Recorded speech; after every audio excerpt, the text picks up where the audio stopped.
Oh, yes. And we are live once again in the world of Chicago platform tennis. The rich history of the world. That was an immediate pull into that conversation. Sorry. That's incredible. No, I like it. I like it. That was the phrase of the week. Yeah. Thank you, Rick. Yeah, absolutely. I couldn't contain myself. We are here. I am, of course, Matt McClure. I'm sitting next to Sean Albrecht, and we have a very special guest tonight helping us announce this match. It is Rick Pizzo here of Lake Forest Club and of the Big Ten Network, if anyone's paying attention. It's fantastic to have you, Rick. Thank you for joining us. Thank you guys for having me. For those want a little background, Matt and I jumped on a podcast episode about 4 years ago, kind of followed his career, the budding career throughout the Lake Forest paddle and tennis scene over the past 4 years, and doing an amazing job promoting this sport that we've seen the popularity of just absolutely skyrocket over the last couple of years. So excited to have it here at Lake Forest Club tonight. Probably because that podcast episode basically broke the internet. I mean, you know, it got tens of listens.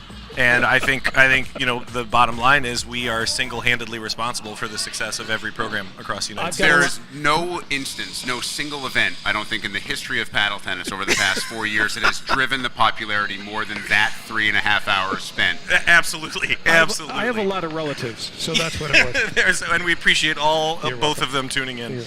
It was amazing. Well, we are here at Lake Forest Club here for a Series 6 match. Lake Forest Club against Wilmette Park District.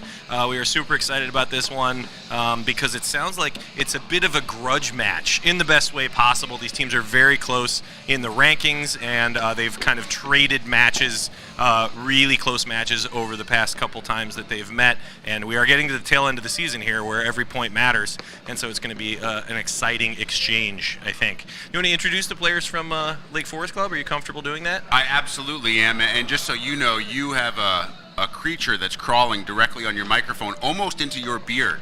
Oh, that's awesome! Look at him. So now we have one more listener. Look at him. Look at him. I got a beetle on my mic. I can't compress more than 3 sources right now. I can only compress 3 sources. We don't have enough channels. You need the beetle mic. I do need a beetle mic. It's actually pretty impressive. I like it because he's deciding whether I'm going to eat him or not. But that's okay. We can get to the players. Sean, I thought you were kidding about finding these mics in the subway bathroom. To introduce the Lake Forest players, on the ad side you have Sam O'Malley. Sam's the most accomplished player at the club, terrific player, brings offense exactly when he has to and understands when patience is required. His partner on the due side, Guy Axis, fairly new to the game. This is actually his first year of competitive series paddle. Last year Lake Forest was an in-house. Guy has amazing tennis and racket skills, has a backhand slice kind of shot that you just don't see a lot and kind of confuses guys when they see it coming. This Winnetka team has played really well against Lake Forest, though, so I think they have the scouting pretty well mapped out. Yeah, over here on the ad side in the gray hoodie is Scott. No, I'm going to screw it up. Max Byrne in the ad. Max Byrne in the ad and Scott Dreyer in the deuce. I even went out there and introduced myself, and then I got nervous because these guys switched sides just as I was starting to make the announcement. So that's good. Those minor things can throw me off. I don't know if they did that on purpose. No, I coached them to try to be as complicated as possible. I also did tell everybody to be as loud as possible with announcing the score, just because we do have a shotgun mic out there and it'll help us out. I got it cranked. But we will do the best we can managing camera work and scorekeeping simultaneously as per usual. Matt, a ton of familiarity between these guys as well. Max has played against Sam. This will be his 3rd time this year with the smaller number of teams on Series 6. Most squads see each other at least 3 times.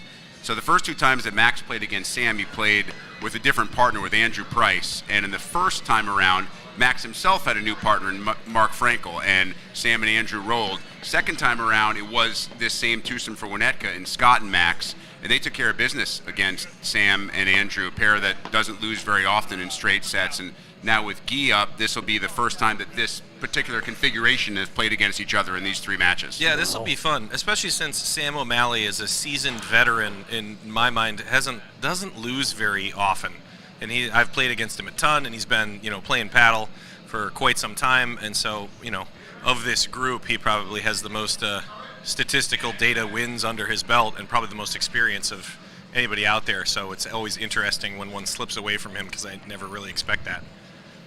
The interesting thing about Sam is he doesn't play a ton of paddle. anymore. The rest of us are grinding out here 4 days a week to try to get to that level. He plays on Wednesday nights. Yeah, the less he plays, the better. Yeah.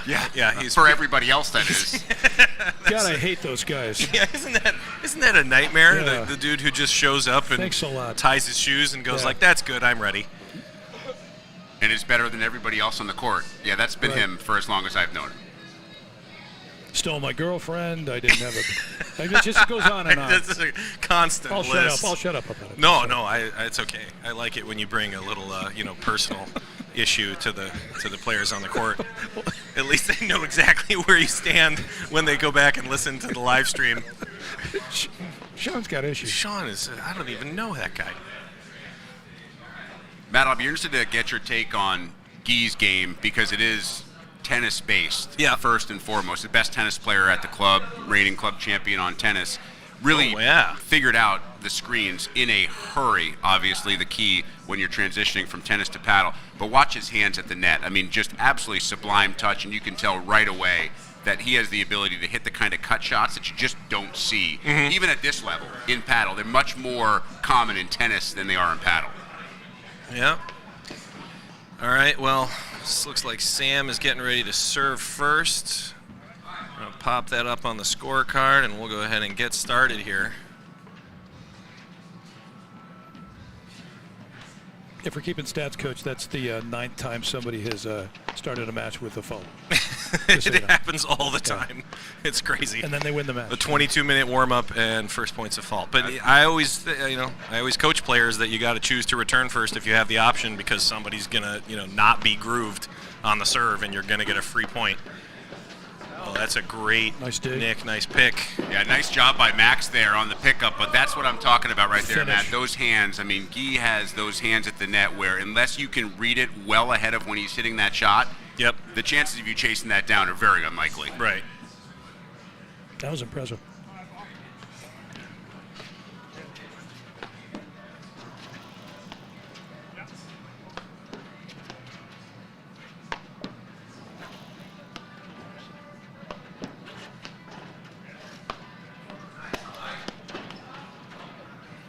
Good look with that high backhand. That was the one he was warming up at the beginning of the match and just seemed like it was kind of his go-to shot, so I wouldn't be surprised if we see that all night long.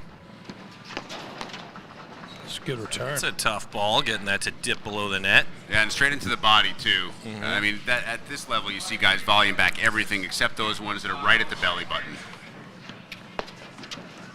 Or the let court. Or they go off tape. Yeah, that helps. That's the other one that everybody likes to start with. Clean living. Yeah. Yeah. Break point here.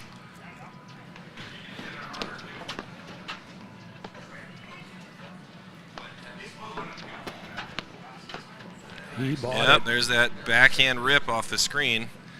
He likes to play that shot. So Wilmette goes up a quick 1-0.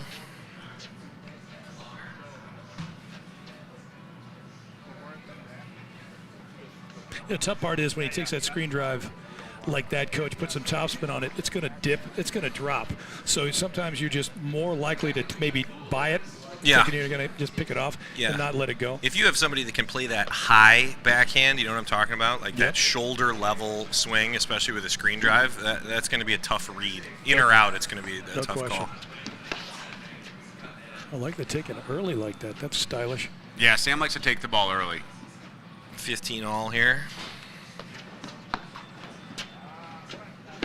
He'll get that dialed in. That's a shot that he likes, the kind of like slight cutter that's just going to get over the net and force you to not be able to really do much with that return. Yeah, that's a tough ball. A couple of mistakes on both sides there. We're right back to square one. We had 30 all here? Or is that 15? I think we have 30 all after a fault in the opening point of the thanks. game. Thanks, Rick.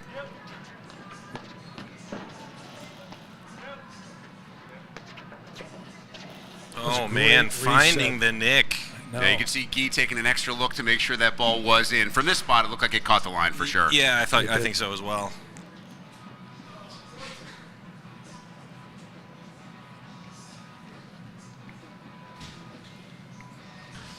The hut is bumping here at Lake Forest Club, by the way. A great duck there by Sam for Gee to put that ball up, and that's just deep. That was a wonderful play to be ready for that. Yeah, you got to know your partner well enough in that circumstance. Yeah, that's tough for a back guy to pick that ball up. That was a great job. Yeah, if he's going to pull the trigger on that shot.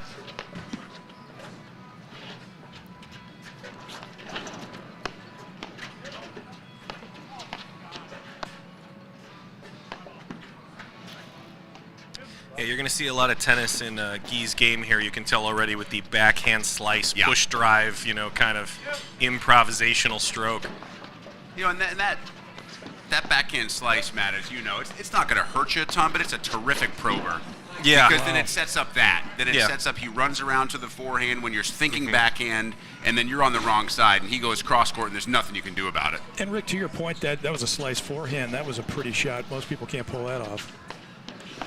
Yeah, he's just going to have that little extra, that little placement piece. That's a great move there by Sam. Missed. Just a hair deep, but it was a really good I think that ball came back on him, Matt, a little faster than he expected it to come back. Yeah. It's funny when you see that where you really get even with those matchups level-wise. It's interesting to see how that will mess with your rhythm just a little bit where you're used to a play going so well, and then all of a sudden just a good lead deep. All right, sometimes it leads to that. Then it gives you a second pause about a backhand that I thought Sam was going to drive there. It didn't work the last time, so you hit the lob and you ended up being a little long. Yep.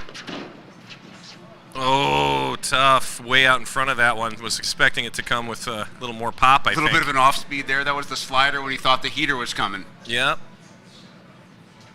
All right, so a quick 2-0 here as everybody plays sprint paddle for the first couple of games, which is usually the way that it goes. Great dip on that return.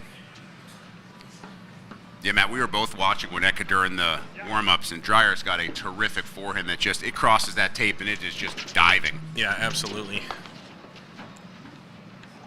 I think you mentioned sprint, Coach. I think just trying to harken back to matches. I don't think I've ever sprinted in my life. Just want to mention to you that I don't even know what that means. I have a medium pace roll that I like to get into, and if I can get going downhill, that usually helps out.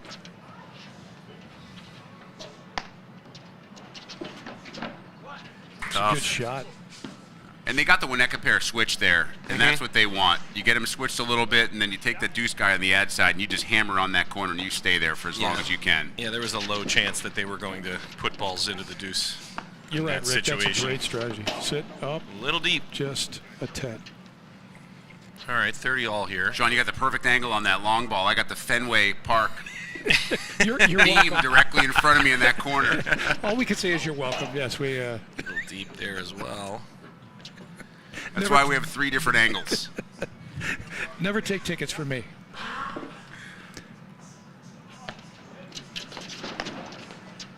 Good hands. Look at the flick.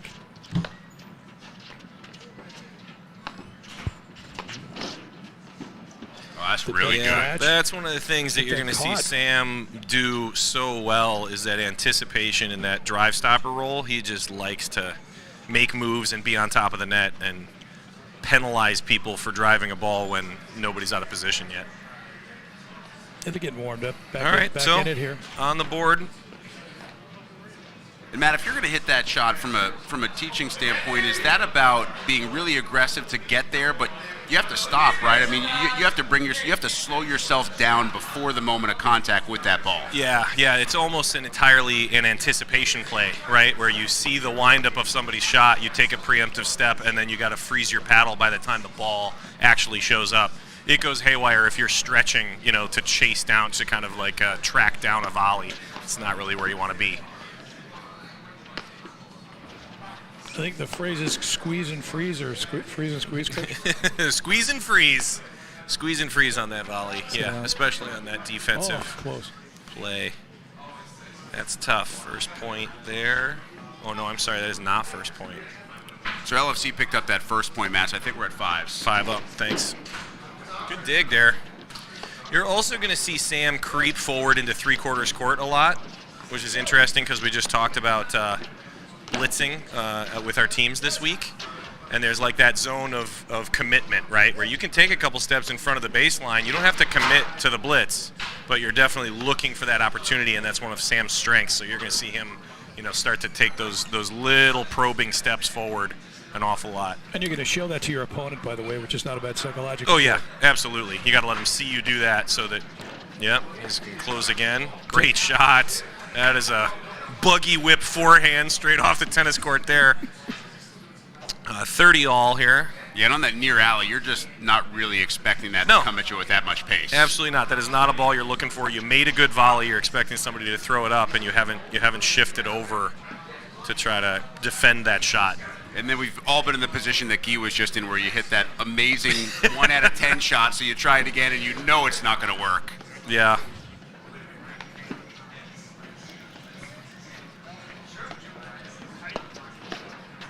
That's a really solid ball.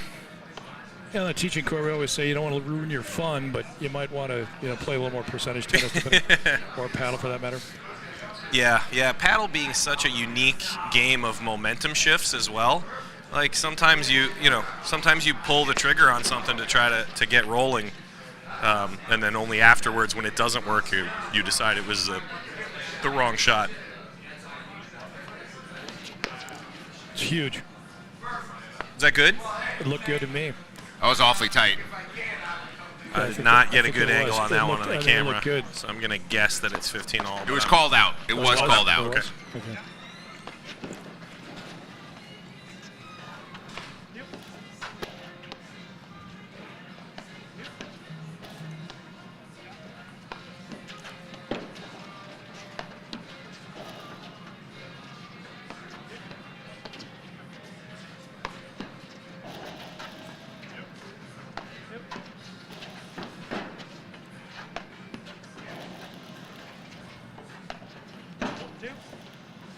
It's a good lob. It's tough. Really good setup there. Oh! What an amazing point. That is a great play by both teams to set that up. Really good lob. Pulls Guy out of position. Set up on the drive for the deuce side. Smart to let the ball go through and then transition. That point had everything. I also love that play on the LFC side, because when you're back like that with both guys running backwards, why not try that one time? Oh, yeah, absolutely. Yeah. You really don't have any other options. You're going to hit a mid-level lob at best if you lob that from there, and you're going to be in trouble regardless. It's a good point. Yeah, it's a bit surprising, actually, but really high-level paddle players would say that they're able to win more points in transition than they are with every player set up on the court. Interesting. Because you have that, it's harder to control a volley as you're closing forward. You're already retreating. Maybe you can get a free one off of somebody's balance. Great hands.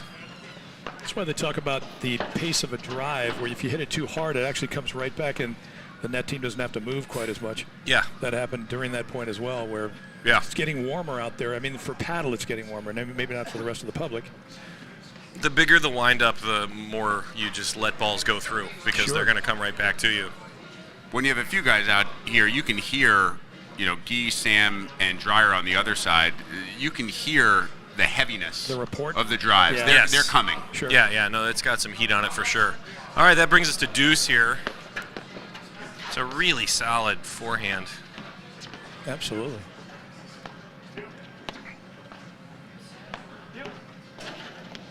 It's going. Sam just held that long enough to So good disguise. make it a sneak back behind on that ball. It's all about the read. Yep.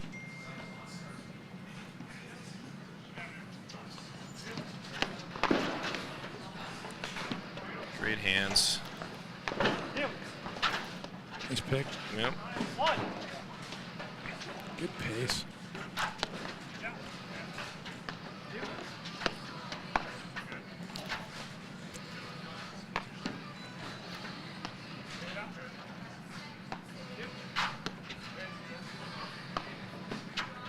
That's a good dig off the nick. He's there. Oh, nice try. Tough ball. Okay, 3-2. Way to hold there. That was a grind of a game.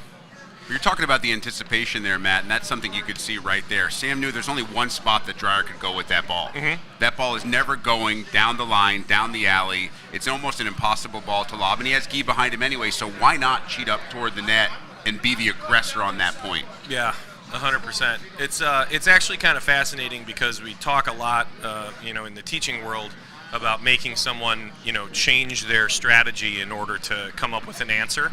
So you got heavy drives that are going over the center net strap every time. You better be standing there daring someone to hit the ball, down the line to kind of change that shot. All right, here we go.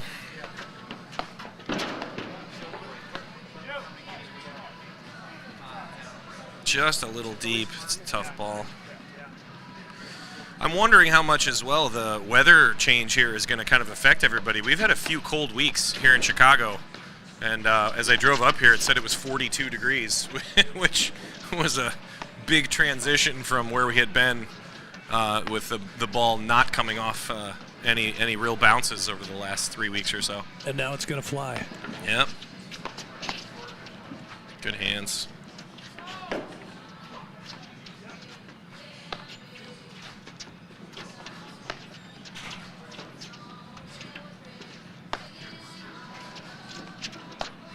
It's a smart poke just to draw somebody up to the net. Good shift.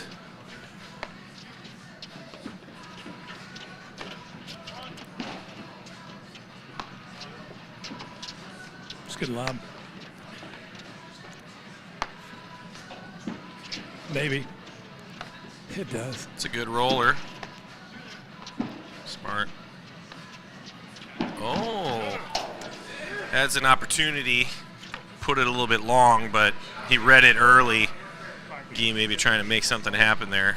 It's a terrific paddle point, Matt. I feel like we saw a little bit of everything there. Sean, you're talking about the ball bouncing a little bit more. Guy had an opportunity to hit a hammer forehand there. Instead, just probe to make sure that he and Sam got the net. Sure.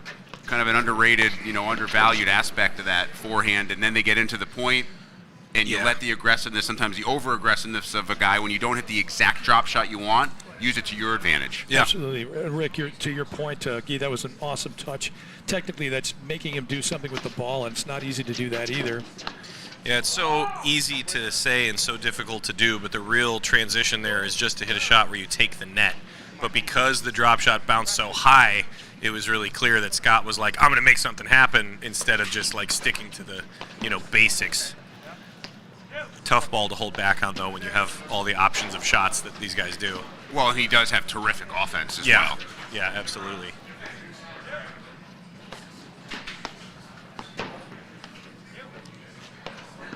It's a good roller. That's a real good roller.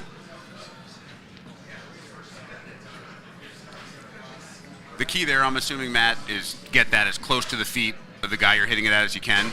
Yeah, and there is kind of this medium level of pace where you have to, the ball still has to spin enough where it does drop, as it would be getting to the screen. You can't just smoke it flat so that it rises. So, sure.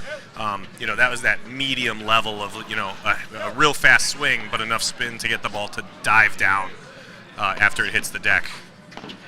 Not easy to do. That also is not easy to do. That did Tough not come ball up there. for air. That was awesome. Well, look like it's the bottom board as well. You hit that bottom board, you're done. Yep. Way to keep it low.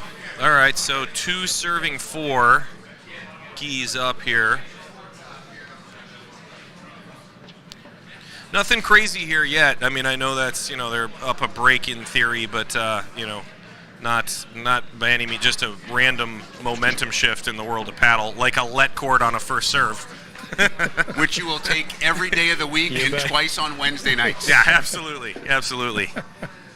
You don't even fake the wave of apology anymore at that point. Sorry, not sorry. Yeah, exactly. And isn't it funny, the paddle gods usually respond with something exactly like that, and we're right back to 5s. Yep. Oh, just did not dribble over. You could tell he loved it too. Yeah, it was well struck. It's like lining out to the third baseman. Nice. It is interesting here, but because of all the offense that is going to come out of the deuce side like that, even though that was a little bit long from Scott. It is going to affect the strategy a little bit, right? The normal reset overhead is they're not going to just dump soft balls to the middle every time. Good pick.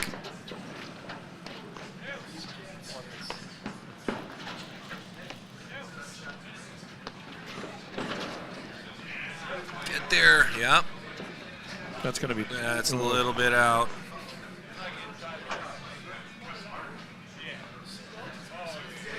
I agreed with that one. Yeah, that was an awfully tight call. I saw that ball in. Did you? Yeah. Okay. I saw that ball in.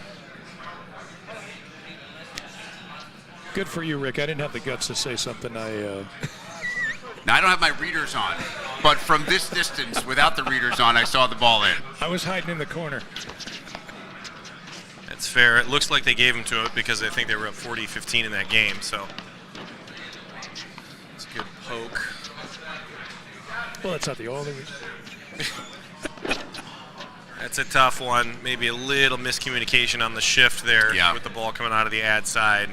I think, by the way, what was lost in that call was that heavy topspin forehand that Scott hit on the previous point that caught the back of the line. Yep. That's just that's an almost impossible shot to defense against. Shot. It's tough. And set it up perfectly. You're right, Rick. Wow. Oh, that's a sneaky move. Trying to make it happen after the dribbler, but too balanced. I loved Guy's idea there. I think where he caught himself on the court was exactly the wrong spot where the ball came back. Yeah. That's just unlucky. Yeah, and it's that's one of the true disguise plays in the world of paddle. You scrape a ball over, it's barely going over the net. You're anticipating that somebody is going to not, that they're just going to kind of dump a ball back to you. And it turned out that Max was just a little too balanced and ready and saw him move, I think.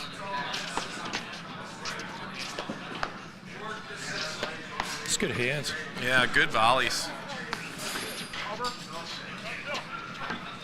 Sam might hit more forehand volleys than anybody I know. Yeah, he has no problem continuing to hit them at that point. No, yeah, he just likes that shot. You can see on his serve that he kind of has that kind of natural setup with his grip in that position. That was a good read there by Guy. He saw good communication. The move. Yeah. Sam hollered at him and he went straight at the feet. Yep. That's a big hold. Yeah, absolutely. The momentum in that game looked like it had shifted toward Winnetka. And LFC came back to hold that game. Important hold at 4-3 now. You're right, Rick. That was a kind of almost a save of a momentum swing there, especially at 4-2. The always important seventh game, Coach. Do you want me to talk about home court advantage? I think we should talk a little bit about home court advantage since we're here at Lake Forest Club and the rich history. Yes. And the rich history. The beautiful, historic. Yes. Lake Forest. Yes, absolutely. Sit. Shot. He bought it. That was nice of him. Was. All right, so they caught them in a switch here. So, Sam. Mixing up the target. Wow. That is not what I would have anticipated, and when they get them, trapped on their non-dominant side. So yeah, to have the charge from the deep green. Yeah, that was questionable. Yeah, that's. I don't know. Maybe not the go-to that they were hoping for. That blitz was stylish, though. There's something about it. That can be tough. You're trying to make something happen because you're not in your strong side of the court, and so there could be an element there of just forcing it a little bit. What a drive! Wow. Well, Guy got around on that one. Yeah, that one's never coming back. That's tough. Yeah, that's a tough dig. You got to go tweener on that. Yeah. We'll work on that next week. Yeah, I'm going to have to miss that drill, Matt. My apologies. No, that's okay. I understand. They make everybody sign a waiver before that one. Oh. Communication. The mesmerizer down the middle. So yeah, this game at Love 30 when you're down a break, this is the game that you feel like you have to get. Yeah. I love the slice.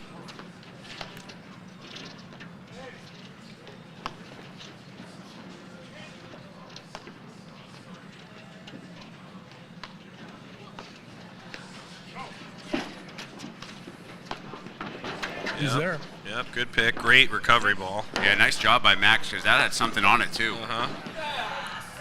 And probably the wrong time for the flurries there to start coming down in the middle of that point for Wilmette there. Dandruff. Yeah, that is tough. But a smart play to go right back at him, right? Absolutely. I mean, he's done a nice job getting that ball back. You have to stay on that side. Yeah, you have to. The recovering and digging, grinding like that to get balls back is, I always use the push-up analogy.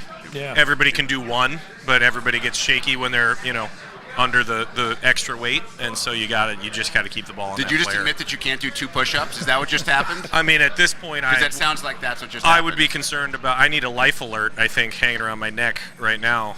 Would this be a dumb question? What is a push-up anyway? That's when you get out of bed in the morning, I think. I'm from out of town. Sit.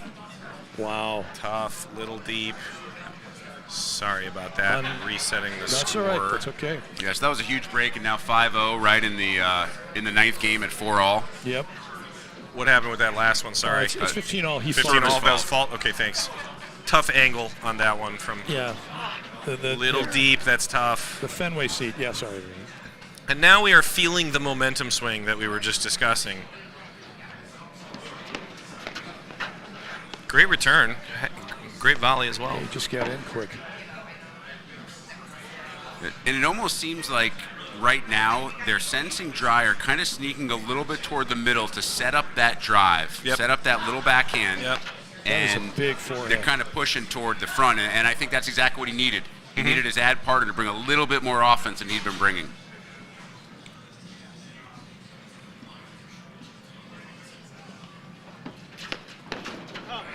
That's another big return. So he obviously has it in him.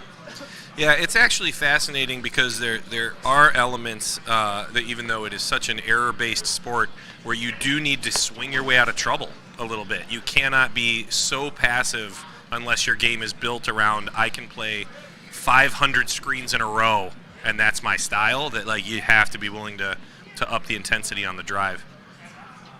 Yeah, man, that just sounds like a nightmare, Coach. 500 screens. It's just a little deep, and I jinxed him by talking about the momentum swing. No, but Matt, I think you got to give Max Byrne there a ton of credit on the absolutely. ad side. We had not seen a ton of offense through the first 8 games. Dreyer had been bringing the majority of the offense. Yep. He realized that Guy and Sam were trying to change things up, and he was the aggressor in that game and hit 3 terrific drives. I think they got 4 in a row if you include Scott's drive, too. You're right, Rick. Yeah, no, they definitely stepped it up on the return there at the right time.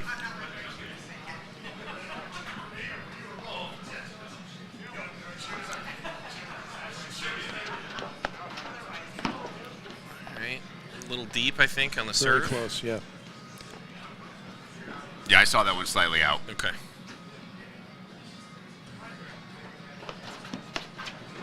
Love that. Such a great blitz there by. Awesome. Looks like it caught Max's body on the way back to the screen. Sam picking that off early. Yeah, just a nice Chip early move, yep. Rush and crush. Russian crush. Yeah, remember that one? Russian crush is where you set up a shot where you can blitz to the net. Russian crush is not something that's going on during the Olympics right now, where you're attacking any type of comrade.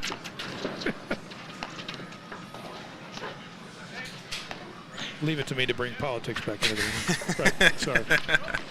Great move. He was there. He had the shot he wanted to. He did. And this to me is a monster point in this set. Needing a break to stay alive at 30-all. Nice pickup. Yep. Yes. And finds a nick. Scott's there. They cover it. That's tough. That was the opportunity they were trying to build there. It was almost that one of those situations where it's so soft a ball you just don't expect to have that bounce ready for your drive from the ad side. Yeah. Oh, I should let that go. And it's awfully difficult to wait, to actually force yourself to let a ball drop on a drive like that in a point situation there. Playing the score. That's a good cut. Really good cut. Yeah, when you start spinning around near the back screen, that's never a good thing. Yeah, it's always a difficult situation. It's a terrific cut shot. Well, Coach, as you say, that's where the ballet training comes in. You have to make sure you have a presence of mind. Well, I did a couple years at Juilliard, Sean, and I feel it's really helped my game. Well, if I didn't get the chance to sit next to you and learn from your your talent, we're going to take this as far as it's going to go. It's only a little weird when I wear the leotard on court, but whatever. It's my own personal. So we're at set point here, fellas. Here it is. Here we are.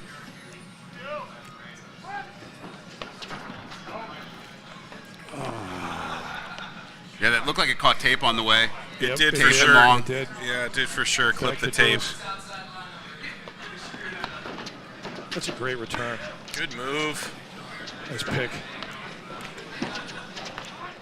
That's tough. Trying to defend the corner. Kind of won that point a couple times there. That was a nice pick by Max. It had a little something on it, but they did a terrific job getting that back to the deuce side for a guy that wasn't quite in position. Exactly. Smart return. Sit down. That's sit down. Tough. No. It's interesting to me right now how much everybody is playing balls off the deck. We're not seeing a lot of intentional, I'm going to let this go to the screen and control the arc. We're playing a little bit of sprint paddle right now. You think because the temperature rose I was just going to say that sometimes when the temperature changes, the ball shows up faster than you expect, and you feel like you have to, you feel like you have to throw your paddle at it. That is a good dodge there. That to me, that cut shot it puts you in a spot where you are running so fast to get to that ball, right? And you want to drive that ball so badly. Yeah. And the chances of you getting that in, unless you have 5,000 RPM topspin, just go away. Right. Yeah. Yeah. Uh-oh. That is wow, and tough 2 huge points. Break. So you fight off a set point, and you force 2 errors, and you're right back at 5-5. Bringing us back to 5-all. That was great. Great grinding by Sam and Gabe. For sure. Yeah, that's interesting because it maybe doesn't get recognized as often as it should, but a short volley that gets low, right, that gets to tape level is a great shot. Like somebody who's running forward, it is not easy to transition that ball and turn it into a perfect drive. Like he did what he had to do, which was take it right at Sam's chest, and he was able to get out of the way.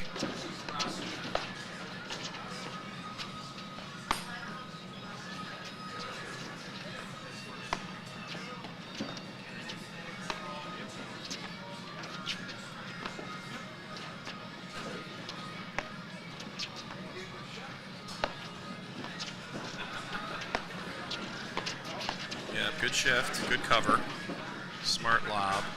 Speed. Yeah, great dig. Good D. That's it. Good hands.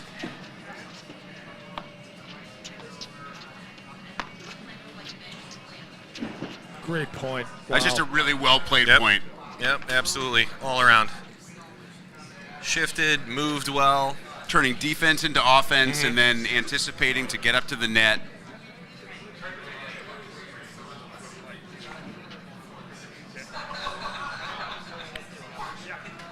Anytime we're watching 20, 30-point rallies and someone has to hit a nick corner to win it, you're watching good paddle. It's always fun. Great return. More to your point there, Rick, he's really turning up the offense on that drive. Burn, from the ad side for sure. Yeah.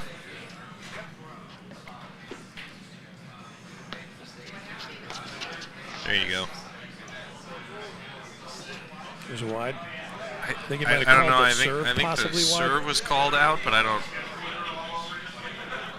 We were not in an ideal camera angle. It looks to me like Dreyer may have called it out, and Byrne is saying he thinks it's in, or vice versa. There looks to be a little bit of confusion on the Winnetka side, and Sam is saying that he has a great look at it, and it clearly hit right in the line.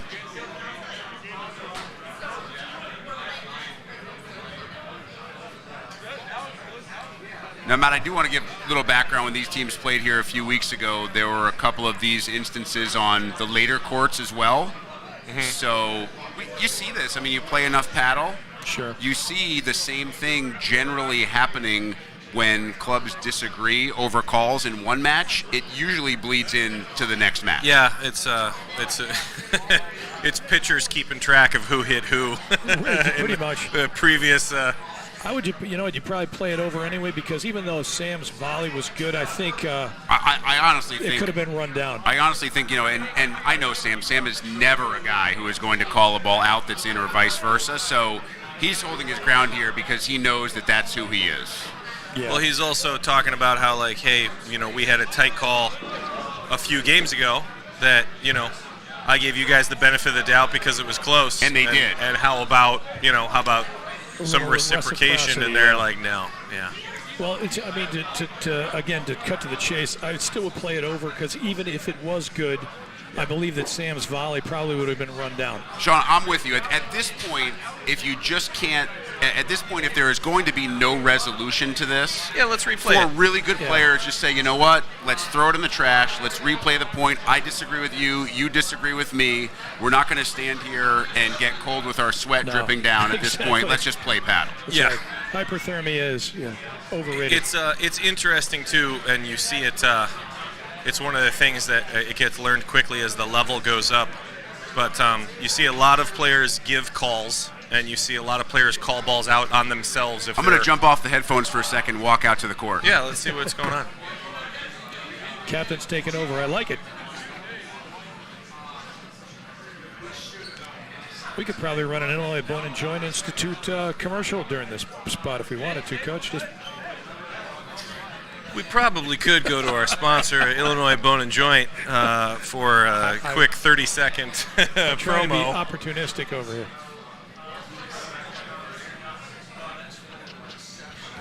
Good for you, Rick.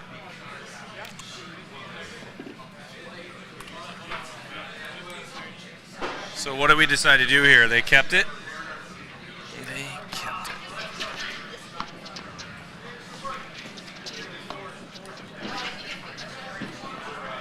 Yeah, so Matt, I walked out there to listen in, and after they continued to argue, we're going to be there.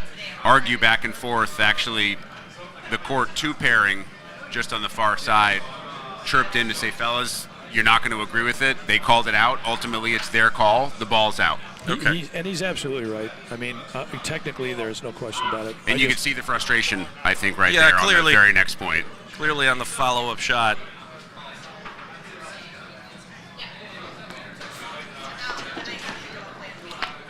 And on that one as well. Now to me, if the game is 1-0, if the set is 1-0, if the match is somewhat in the books, at 5-5, to me there, you just replay the point. Yeah, absolutely. If you're never going to find a common ground, at 5-5, you replay the point. And I think we find that more in paddle, that we do replay the point, don't we, Coach? Because in tennis, you kind of have to go, another racket sport, for instance, you got to go with whatever the call was, and you move forward. But paddle, I noticed there's a lot more replaying going on. Yeah, paddle has a little bit more of its own. It has its own culture. Yep. And I would say that I actually teach all my players to err on the side of, within reason. If something's close and there's any chance you could have missed the call, play it again. And I think ultimately the paddle gods will, benefit you with those types of decisions. And I think that was ultimately what Sam's point was, hey, we made a call. I gave you guys one because, you were so adamant about it.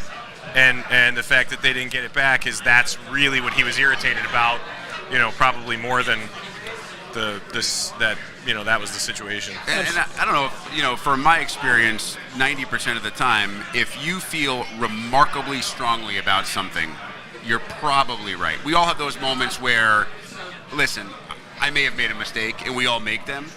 But in that situation, when both sides are never going to bend, you just replay the point. Yeah, no question. I don't think there's anything wrong with that. And I know this is a particularly tight match, which is part of the reason that those guys wanted to stick with the call, because they feel like every point matters, but probably argue that it wouldn't. So now to me, it's about regrouping. Yep. For LFC, you're really upset with the call, and you didn't play your best afterwards. Now you need to forget it and come back and win 2 sets. Absolutely.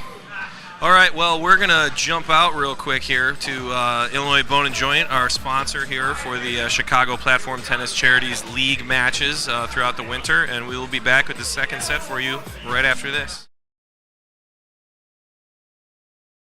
From the heart of Chicago up to the North Shore and stretching from the northwest suburbs down to Kankakee.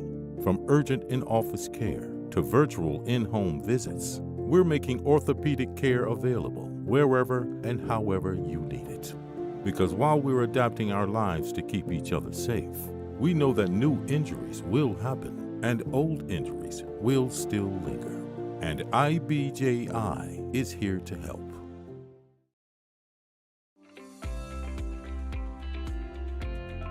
Illinois Bone and Joint Institute is the best choice for orthopedic care. Our walk-in ortho access clinics provide treatment by orthopedic specialists without a trip to the ER. With evening and weekend hours, we provide your family with excellent care when it matters most. Visit ibji.com to find an ortho access immediate care clinic near you. All right, we're back with set number 2 here at Lake Forest Club in beautiful, historic Lake Forest, Illinois. Am I pronouncing that right, Sean? Is it Lake Forest? Yes. Am I putting all the emphasis on the correct syllable? I don't believe there is a French pronunciation as close to the Canadian border as we are, yes. No, yeah, that's a good point. I wouldn't want to remove anything from the Canadian truckers who are doing whatever they're doing right now. We. Yeah. Double entendre. Yeah. I probably should know more about that in order to comment on it, but I don't, so let's move on. And I think we're all happy for that. And I know less than you do. And so. Yes, clearly my job as an announcer with the Chicago Platform Tennis Charities is to know more about world politics. And I should be talking about it on live stream. And well done. Yes. You know what I haven't done yet tonight is check in with the live chat. We got a lot of new people over there, and I don't know if there's anything going on. And if I was smart, I would have turned it off because we're down a man. Our intern is unavailable this evening, who's normally monitoring that. So Nope, we're good. Nobody said anything. Perfect. Glad to hear it. And I am now minimizing it again for the safety of all the stream. All right, so we're going to start it back out again. We'll welcome back Rick to the microphone, bringing all sorts of class to the broadcast. Thanks for coming back, Rick. Usually after somebody announces a set with us, there's a 50-50 shot of them just bailing for the rest of the evening, so it's nice of you to return.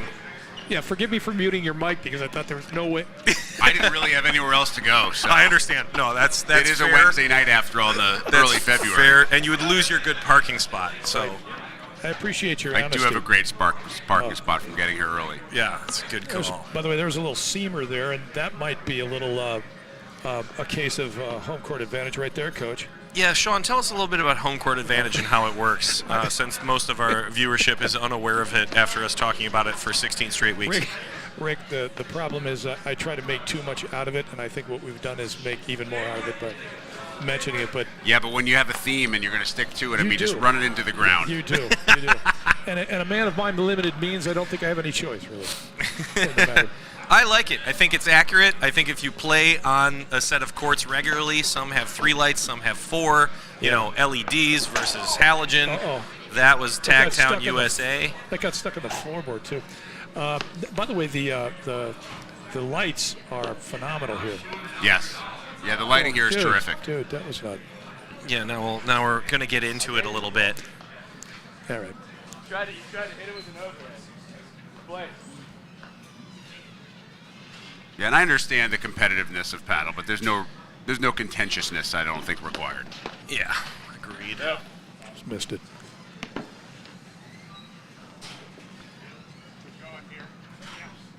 I'm assuming we're at 30 all here.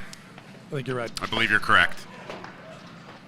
That flew. And generally, Matt, I don't know if you would agree with this, but generally when you get slightly contentious or when there are a couple of calls, the quality generally gets a little dicey for a while until you get back into it. Yeah, until somebody decides that they want to win. Let's just play paddle again.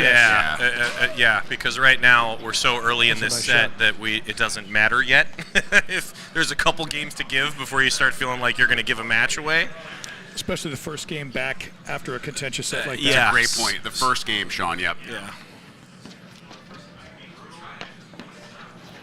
Yeah, but But I almost think that's why the first game after a set like that is maybe more important than the first game in most sets. Because the last thing you want to do after feeling like you got hooked and then went on to lose a couple of games is to lose the next game, right? Exactly. Yep. So then you hold and you feel like, all right, everything's good in the world. We're on top. We'll win this set and we'll force a third. Yeah. Yeah, it's tough. And these guys are. That's right. They won the first game. Sean and Matt are not talking about politics, and everything's fine. No, well, you guys aren't talking about politics, and I think as they change ends here, no one's asking about each other's kids and how everybody's doing right now. No, yeah. That's a good point, Rick. Yeah. Yeah. This is my own personal failing when it comes to the world of competitive paddle, but I definitely have moments where I've just left. Even if you're still standing there? I mean, where I've just been like, hey, I don't have any desire to be involved in whatever this is about to become. There's only so many hours in the day. Just back. A little deep. I think that's 15 all. I believe that's Love 30. Oh, is it Love 30? Yeah, I Oh, think yeah, Scott's made too long. I did not. Scott's hit too long balls on volleys. Okay. Sit down. That's going to work. Great shot. That's a That's good pick. That's a terrific get.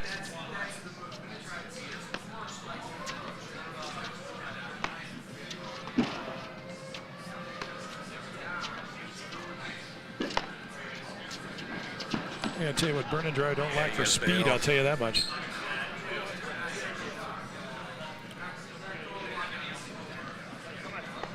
Now, even after you see it for a set, Matt, that's just that kind of offense from the deuce side off that deuce screen, as you made that point earlier. It's just not something you see a lot. No, yeah, it's you can hit balls off of both wings, and so I was trying to make the comment that I thought it was a big part of the first set because it kind of messes with your strategy a little bit. You're going to dump more balls down the middle unless you're concerned that someone's just constantly going to drive the ball. Right. It is a good shot, It's dipping fast. It's got a lot of action on it. I'm surprised that they haven't let more balls go through with a ball that heavy because they've won a lot of points in transition. So you're kind of hoping for the big windup at that point, but. That's a good point, Coach. Just kind of bait him into doing it, and you can pretty much transition off the drive. That's a great chip. Wow. That's the slice back in. Yeah. That you just don't see that No. all that often. Not at that level with that pace and that much dip as soon as it crosses the tape. Not hit like that, Rick. You're right. Yeah, I got some good kind of counter-punching play going there. It's a good recovery ball. Just dig.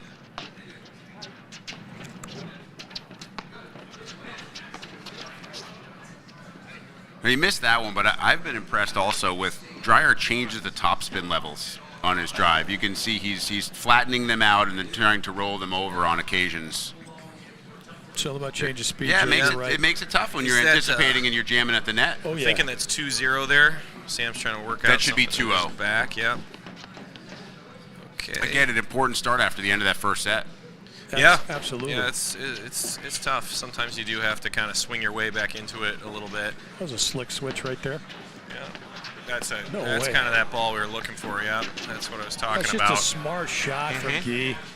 Wow. Because what's Max going to do with that? Exactly. Right. Yeah. You're not going to do anything with that ball. Yeah, you're closing hard, and you just kind of have to put it in play, and that's ultimately what it becomes. And in paddle, we're taught to kind of leave the alleys out of it, and he's got that touch where he can actually find it with that Right. feel. Amazing.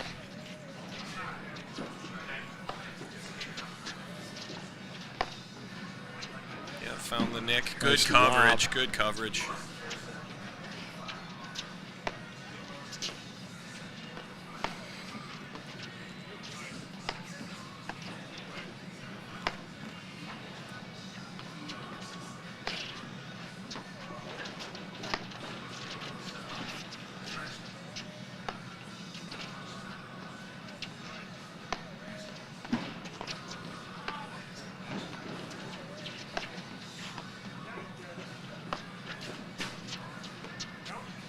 I was just about to say, you wonder at what point in this point does somebody get into a shot clock situation? Exactly. Apparently the answer is right there. You know, that's the patience tolerance threshold. That's a tough one. Yeah. Which actually has a lot to do with the style of point. Good dig. Yep. Yeah, I like the thought there. That's a great hand. Yeah. It's crazy. Catching a little let cord action. If you want to talk about off the deck, I think that ball was hit about 8 millimeters off the court. Yeah. Yeah, that's a tough low ball transition for sure. A little back. So back to 30 all. Yeah, when you have that first early break, the last thing you want to do, you want to make sure you hold that on that third game, your second serve of this set.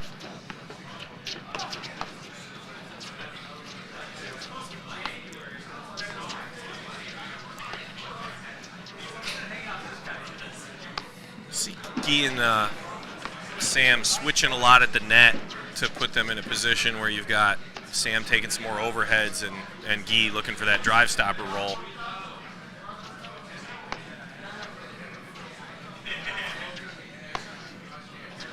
He's there. Yeah, good move.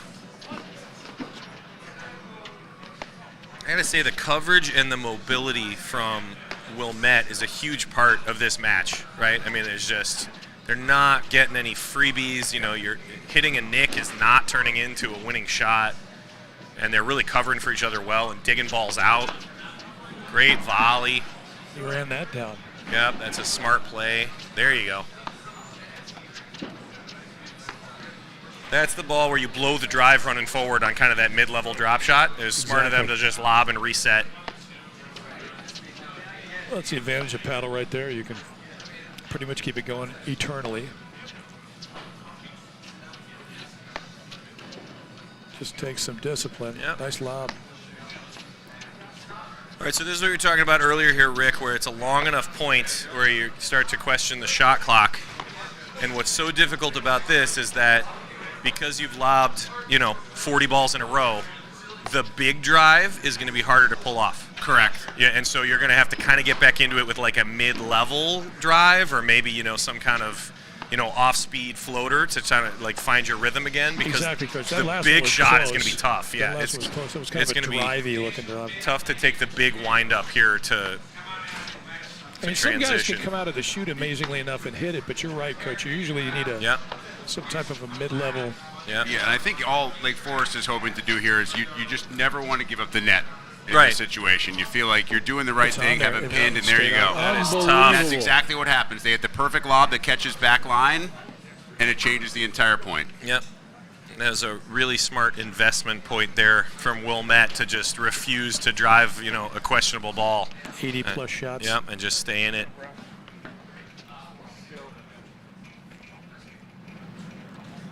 It's a good idea to take a few minutes here, or I should say seconds. I think they got a team rotating behind the court there as they came off of. Kind of worked out because if you just settle yourself, hit a good serve, and he's right back in it now. Yep. Yes, that was a big point for that Winnetka team right there. It was. It's a great rip. Heavy ball.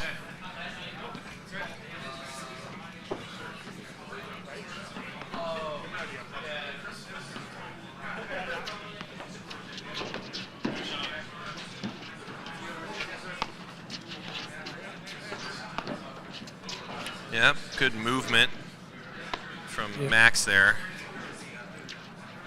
Yeah, more to your earlier point where he was kind of checking for a blitz, not necessarily blitzing, but threatening to. That's going to get through. That was a great shot. That's tough, yeah. Yeah, he's also gone back into a little bit less aggressive mode here as he's kind of adjusting. He threatened enough in the late games of the first set, and now he's kind of gone back into what seems a little bit more like his normal comfort zone over there with a really aggressive deuce player. And you can do that now because you're up a set, and you feel like you can settle back in. And now that they have the break back that they lost, he probably feels like he can go back to living his normal paddle personality. Yeah. That's a great point. Yeah, that's a tough one there. Maybe a little, the longer point is kind of exposing a little bit of the positioning and calling for Lake Forest Club there. Anytime that you have to go high backhand volley instead of overhead like he did there, that is probably not position you want to be in. But if you do hit it, you almost have to like force yourself to give the next ball to your partner, because that's what it caused, was that immediate confusion, right? Sam was like, well, you took the last one in the same spot, so I wasn't sure what to do. Exactly. That's the thinking, this one shot ahead, maybe even 2 shots. Yeah, they're talking right now about that exact same thing. They're talking about the positioning, especially on middle balls, and who needs to take what and where it needs to go.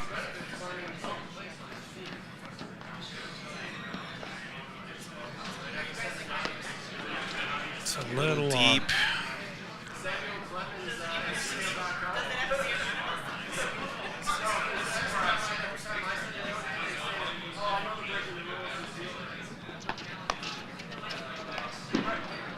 It's great hands on both sides there. It's going to work too. Smart. Yep.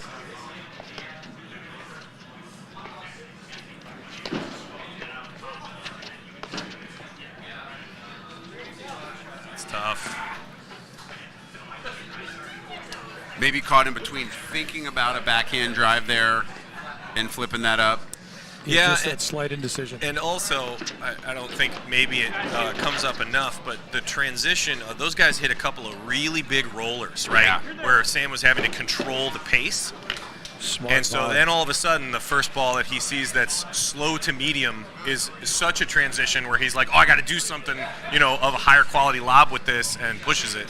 Clearly didn't bother him too much. That was a phenomenal drop shot. Yeah, No that was question. okay. Yeah.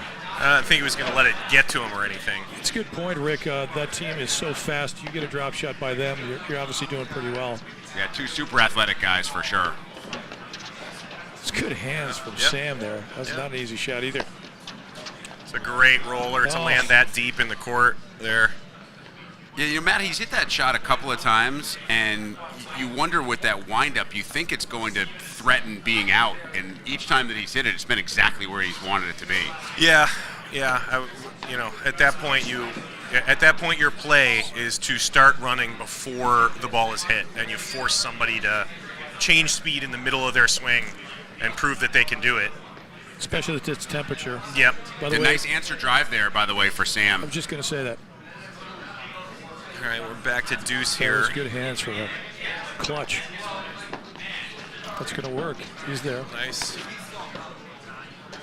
Good dig. Now we got to settle in here a little bit with the positioning. Smart. No way. Nice pick.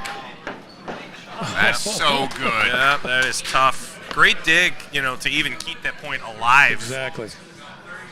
But from spot to spot to spot and moving that fast to slow your body down enough to put the right amount of pace and spin on that corner shot so it has no chance to be returned. Yeah. That's really tough. Yeah, it's a great play.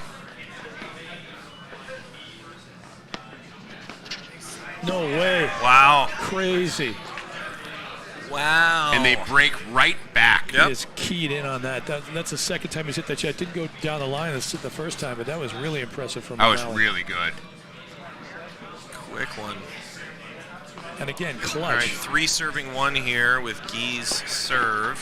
Hands. It's a good volley. Nice hands as well. That is the smart shot. You got to put it at that guy at the net. Great dig by Sam to cover.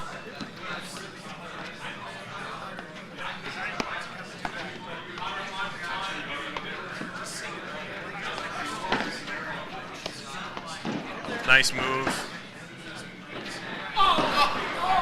He wanted to get them on the right spots, on the right sides. He got them exactly where they wanted, and we've all been there. You just miss a shot that you hit 95 times out of 100.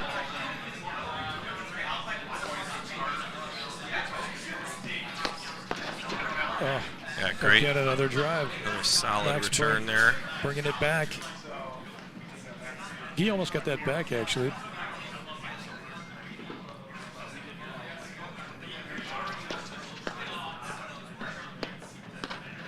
Oh, you're kidding. Oh, he had it. It was a Wow. good move. He got a little bit of a jump on it, but it did not float up the way he was hoping off Again, the to deck. deaden the ball that fast In a this shot weather? like this, that's impressive.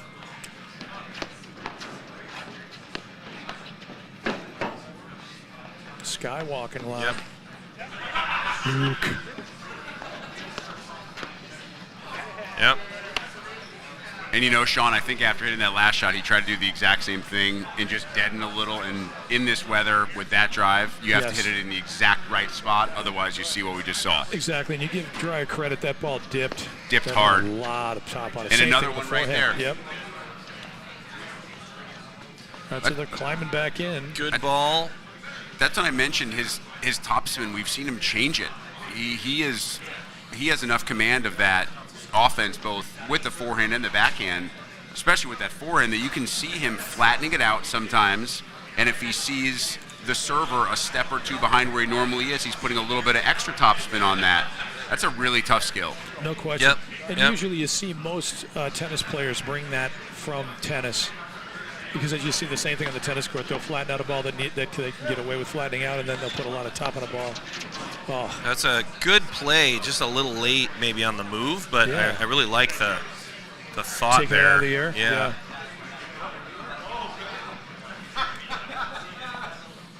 And I guess after a couple of dueling breaks here, back and forth and back, we're right back on serve here in the second. Yeah, it's a great match. That's it. It's in there. Little let cord clip.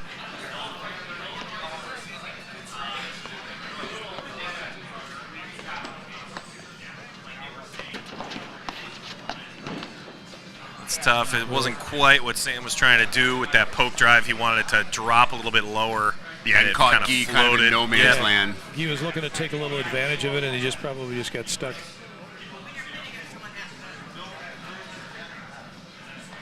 You know, it's interesting, but we haven't seen Sam kind of come over very many drives. He's just kind of gone placement. And you're starting to see Max and Scott adjust to it and just get right on top of the net, you know, because it's just the way you have to kind of counteract those placement drives.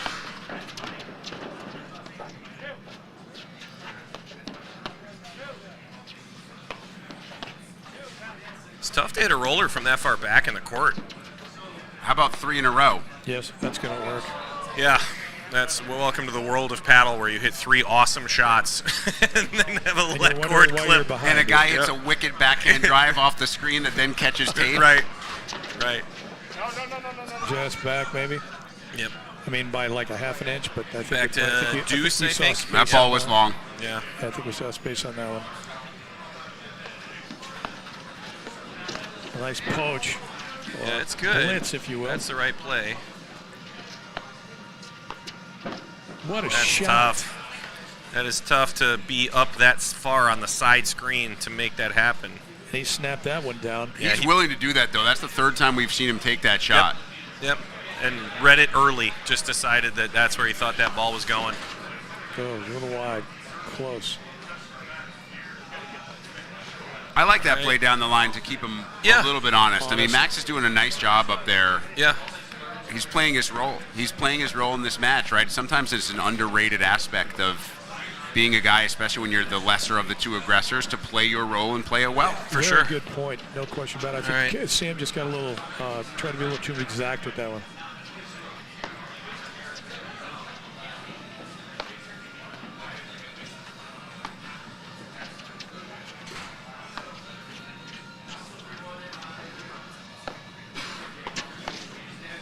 Great volley. That's just a ridiculous play. It's a good read.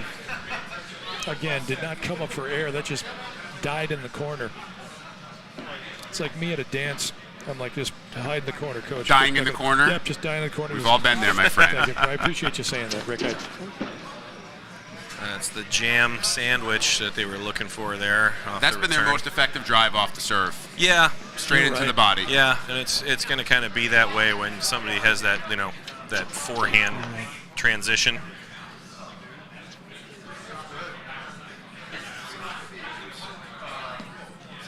All right, so 15-30 here. And again, the always important 7th game. I knew it was coming, Matt.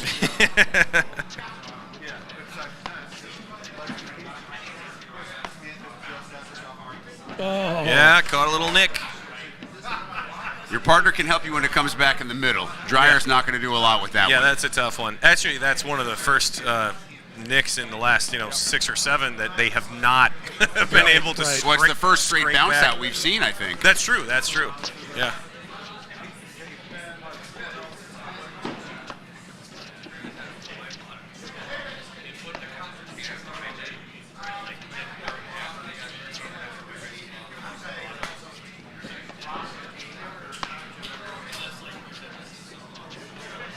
It's in there. Yeah. Nice dish. Nice move. Oh, he deserved better than that. That was a great Yeah, set that up perfectly. poke. Yeah, not an easy shot. You have a really big point here after feeling like you had the momentum at 3-1. Now you're a point away from falling behind 4-3. Yep. And definitely a situation where, it almost turned out better than Sam expected, so maybe he popped up a little bit, a little relaxed with his movement, and all of a sudden it clips the tape. Well, he hit a nice serve to start this one.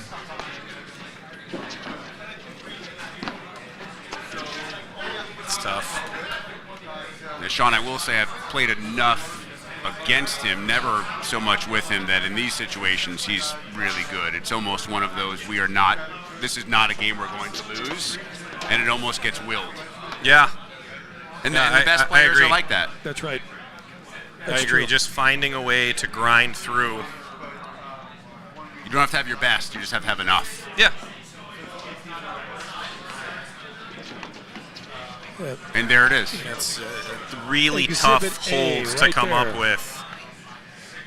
You're up 3-1, and you're facing a break point to go down 3-4, and you find a way to come. And there are every game that you could look at in the course of a match and think that was the turning point. Mid-second set, you're already down a game against a team that hasn't given up a ton of serves. To me, that's a massive hold. No question about it. 100%, yeah. Especially after the contention. I mean, not that I bring it up again. Leave it to me to bring it up again, right? But guys? you did. But it, Well, here we are. Let's just go ahead and trudge through it. at least we're not showing replays of it. It's a good shot. Yeah, really good. Saved him on that drive. I but that think was so. really- Yeah, I think that was going to drift, but you know what? Sometimes that's part of why you hit that shot in transition, because when somebody's scrambling forward, they're not always aware of their court position. Heat of the moment. Yep. You bet it. You bet. Got away with it. All right, so love 15 here.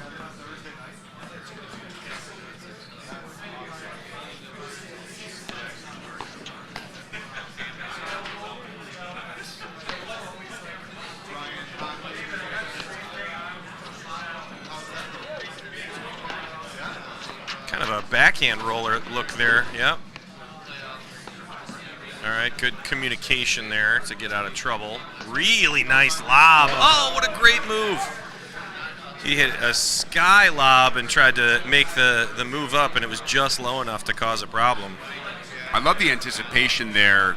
Sam went to the net before Guy hit the backhand cutter that got them to the net, knowing where he was going to hit that ball. Yeah, absolutely. And then Guy just came over one after slicing like the last two, and it kind of drew the error. No way. Look at him duck.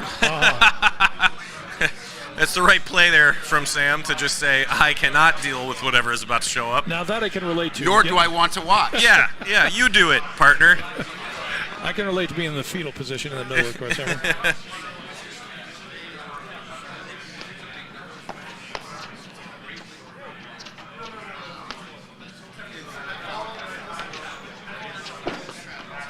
That's tough. It's the first kind of like disguised screen drive that we've seen from Sam there. And he set up what he wanted. Yeah, he hasn't been pulling the trigger on a ton of those at the moment, but I don't see that very often. That's a tough way to lose a game right there. you do not. Yeah, that is difficult.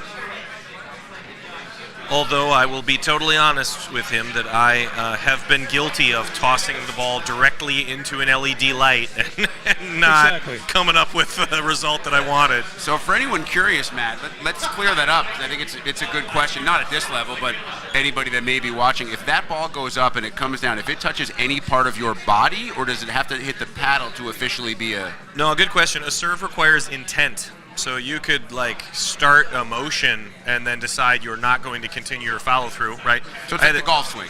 Yeah. Exactly. And it had this discussion with somebody at one point where they were like, well, if you start your swing and then it taps your paddle, as it tosses behind your head, that's a fault. And I was like, well, have you ever tossed a ball and then caught it with your paddle when you made a bad toss? And they were like, yeah. And I'm like, well, then that's a fault. And they were like, okay, now I understand. That's a great explanation. This is why you're director of racket sports at Lakeshore Country Club, the illustrious, rich in history, by the way. Lakeshore Country. Oh, great return. It was a good cover. That was going in, though. Yeah, oh, absolutely. Yeah, that's a tough shot for the server to get. So we're at 35 here now, serving 5-3 for the set.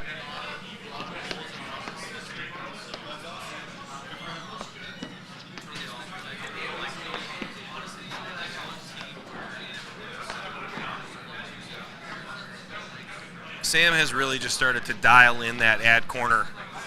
He's just kind of decided that ball is not going to get driven very often, and it's not going to be blocked, so he's kind of getting a free pass sometimes at the nick, and he's just going to try to set it up. Yeah, it's a good point. You kind of freeze sky that out shot. for a while. Yeah. Max has not decided that he's going to block very many of those balls, so he's. And anything he's hitting to the deuce side right now, he's just making sure it's not drivable. Correct. Yeah.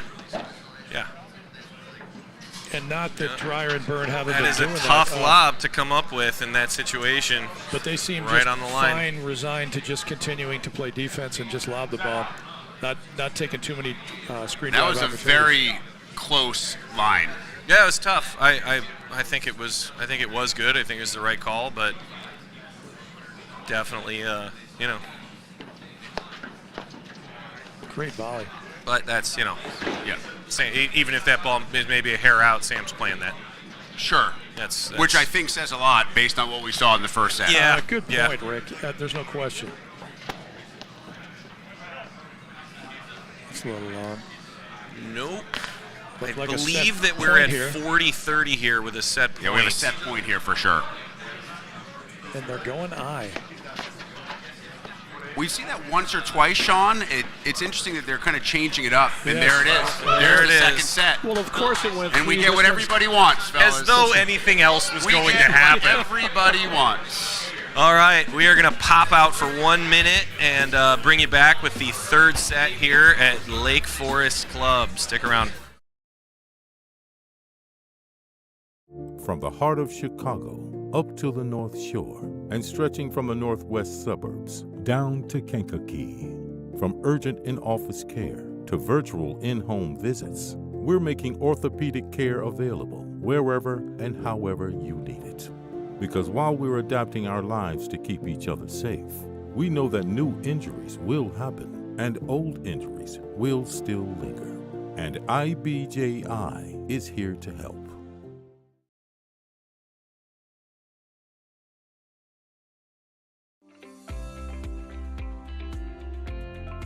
Illinois Bone and Joint Institute is the best choice for orthopedic care. Our walk-in ortho access clinics provide treatment by orthopedic specialists without a trip to the ER. With evening and weekend hours, we provide your family with excellent care when it matters most. Visit ibji.com to find an ortho access immediate care clinic near you.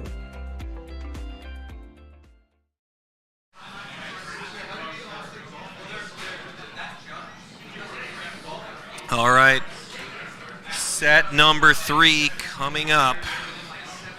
And it'll be interesting to see how this one starts out, Coach. Oh, absolutely. Just because of the tone. I think things have calmed down a little bit, but you know that there's, at least morale-wise, there's a lot riding on this third one. Yeah, absolutely.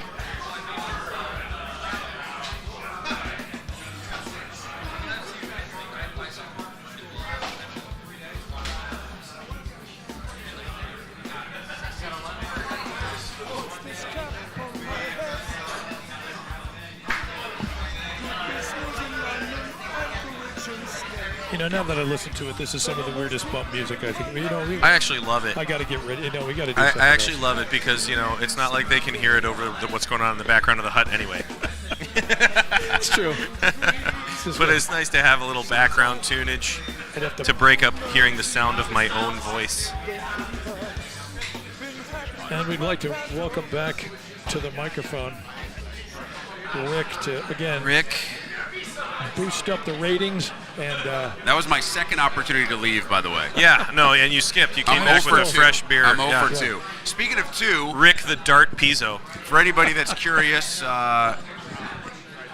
Court 2 is finished, and Lake Forest Club picked up the win on Court 2. Chris Longeway and Rick Hoskins picked up 3 points for the home team on Court 2. Oh, that's great. Good for them. When you started out, Court 2 is finished, I thought you meant like they were retiring or something. I just that's where my brain went. So sorry about that. Congratulations to them. Yeah, absolutely. And I didn't even have a beer. Lake Forest Club as a program has really recovered well since I was one of the pros here 8 years ago. I just got to say. We're starting to back out here.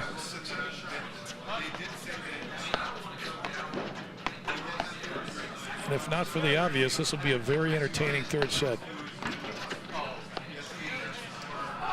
Good leave. That is so close. I like the thought. Trying to be a little more offensive with the lob. Yeah, a lot of heavy hammers right there at the beginning. You try to throw one up there and hope somebody bites. Yep. It's a great wow. shot.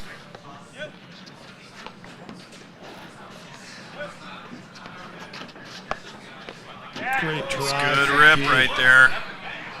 Tough ball to come up with when you're kind of on your back foot that deep in the court. The late flip there, right? He could see Scott kind of cheating just enough to the middle where he had that late solid blitz. And then Sam does a terrific job on that blitz. His best, I don't know, Lance Briggs. I'm trying to be Chicago with my reference. I'm sorry. But he made that look a lot easier than that shot is. You're right. Absolutely. Yeah, no, you're talking about a really thin margin for that ball to clear the net, but also to die in the back screen so that it doesn't come back out that's a real difficult play. Really high quality volley blitz. And you never know if it makes the opposition think a little bit as well about what's coming the next time they do that. And tough. A fault at 3-4 to give Lake Forest Club the first game of the third set. Yep. And an early break. You almost want to say that post, that blitz actually did maybe even play with mentally anyway with Scott. It does for sure. I don't know about you guys, but like when you are when you're playing in a situation, especially in a tight match where you're trying not to make errors, and you know you've hit what is normally a good volley, and then all of a sudden somebody intercepts it out of the air and you're ends done. the point. Yeah, you absolutely start to think about like, I need to change this. You can't just feed the ball up like that to somebody on a regular basis. Right. When the truth of the matter is, the shot that you hit is still going to be a winner 75% of the time. Right. You just don't feel comfortable in hitting it anymore. Yeah. Exactly. Yeah. You're not doing something wrong. They're just doing something right. That's a great, and it's a. I was about to say that was a great miss hit for him. It's a good miss hit. I have a particular appreciation for shots like that. Yeah, but he didn't use the edge of his frame like you do, Sean. That's the difference. Good point.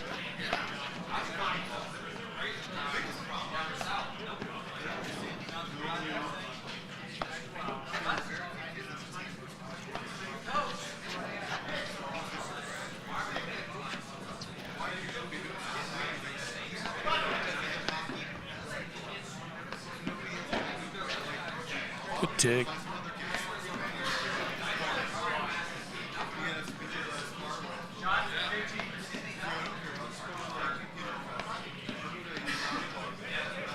Good cross-court That's lob. Tough. You knew that was coming. Yep, absolutely. Yeah, that was a really good lob. Got to give Scott credit. That was an awesome lob. Well, he waited to that third lob when it got to Guy's backhand, and then he knows that alley is open. The fact that he can then execute it from there is pretty impressive. Yep, that is tough.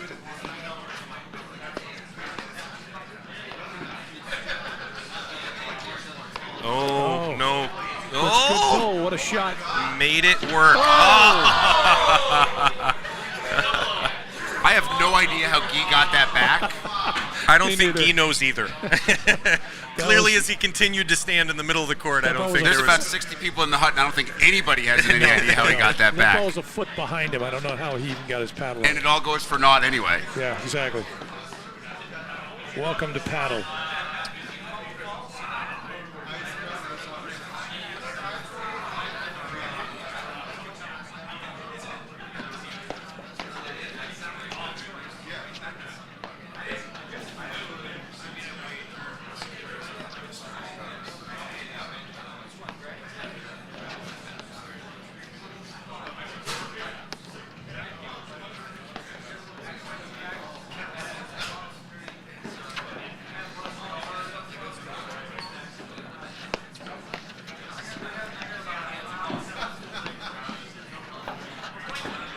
Nice shot.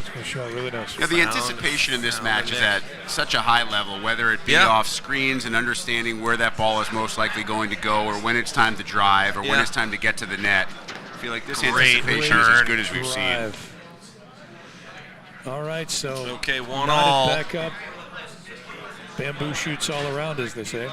And Byrne picks a spot again. Picks a huge spot to hit that drive. Again. Yep. It's fascinating, too, because I would be curious, in terms of the game plan, to talk to these guys a little bit, because they made a clear decision to start attacking Scott in the deuce side, right? Yes. Like, they were not hitting that many balls to him in the last 2 sets, and those last couple of points were almost exclusively played to his corner. Yes, yeah. Absolutely. Yeah, which is interesting to me, because he's obviously the more dangerous of the 2 players. Well, if I had to guess, though, that second set was about, kind of him feeling like he needed to force some shots, and he gave him a lot of errors Trying off to make the drive. force him to make mistakes. Absolutely. Yeah, so there's a little bit going on with baiting the drive, and let's be honest that Sam loves it when you drive at him when he's ready. So well, because his hands are so good. Yep. Playing to his strength. Great play here in transition. And that's really what paddle's about. It's making them play to your strength, making them uncomfortable and you comfortable. That's tough. Maybe force that one a little bit. He wasn't quite balanced. Easy for me to say. Yeah, so 2 quick ones, and we're at love 30 again after a couple of breaks back and forth here.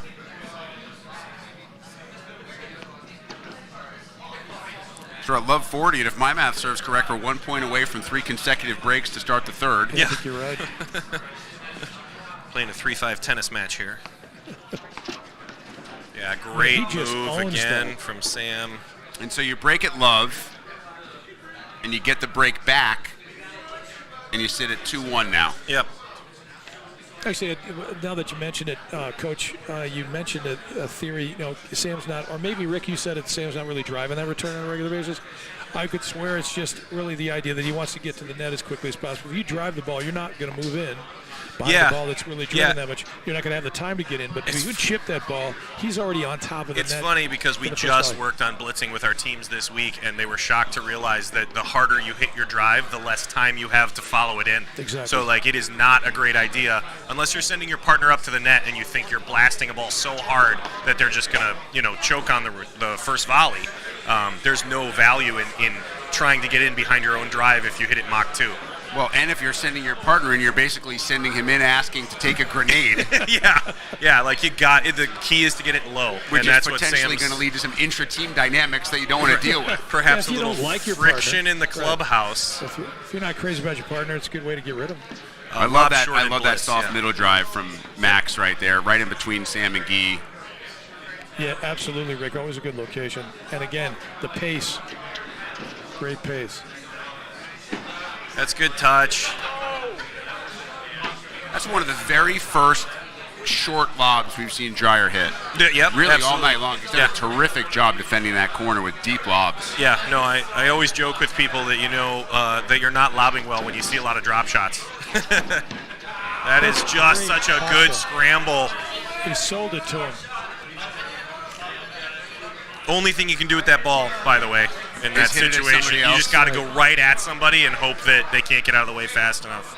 And again, Rick, you mentioned before, we've all been there, taking a ball that you're trying to get out of the way. It just somehow you don't. Just a little bit too aggressive on the follow-up. Yeah, that'll be on the third one, right? The first and the second ones, you usually can dial yourself in. That third one is the one that finds the net or finds a little bit too much pace and is up past that back line. Just long. Yeah, and so they hold the first hold to the third. Yep, up 3-1 here in the third set. Kind of solidify that break a little bit and try to get one more here.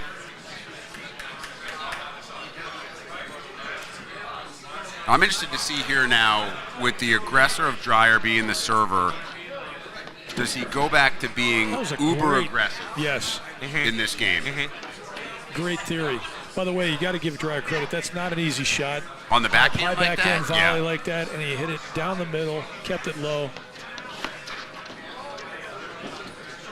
Yeah, that's what needs to happen there is Max has to get a little involved, little movement on Sam's return, or they're just going to get blitzed into oblivion.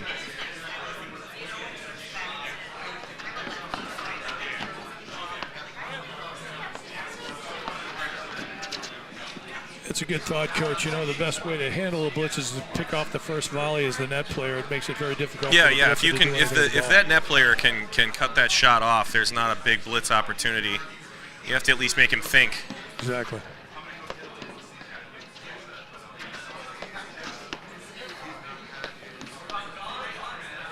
Really nice loose swing, just relaxed on that roller to come up through that shot.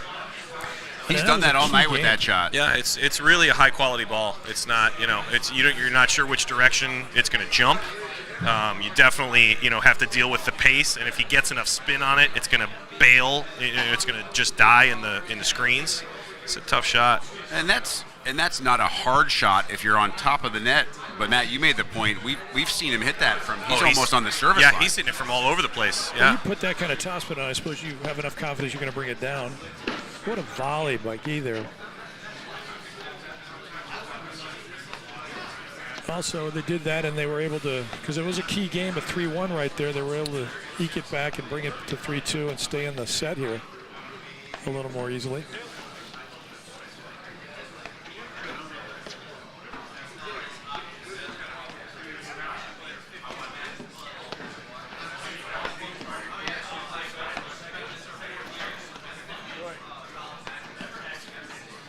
Just a couple of really good overheads here from Sam.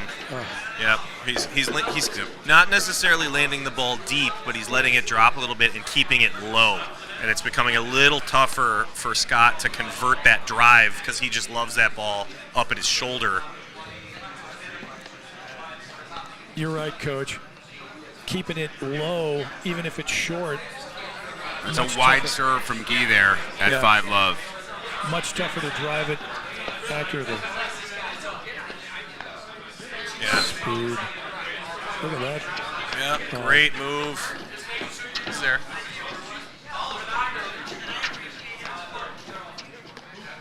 No, that ball was wide. Yeah, I also thought it was wide. Those are terrific hands on half volleys. Mm-hmm. 3/4 of the way deep into the court. Yeah, both teams. And credit to Max there where he started to take over the net a little bit in transition. We're at 35. Yeah, you got to be. Little confusion there, which happens. I mean, you guys are playing hard during the 6th game of the 3rd set. Get a little punch drunk. Oh. That sounds right. So now we're at 30. We should be at 30 all, yeah. Yep, right.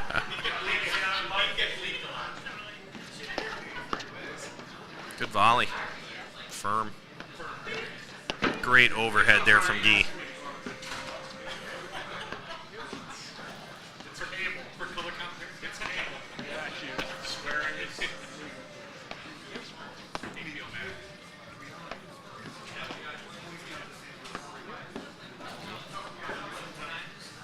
So I'm curious here. They're pinching middle. I'm wondering at what point do they get a ball where Sam feels like he can go back straight to that deuce corner and try to induce, like you were talking about, Matt, into Scott maybe hitting a drive that is not ideal.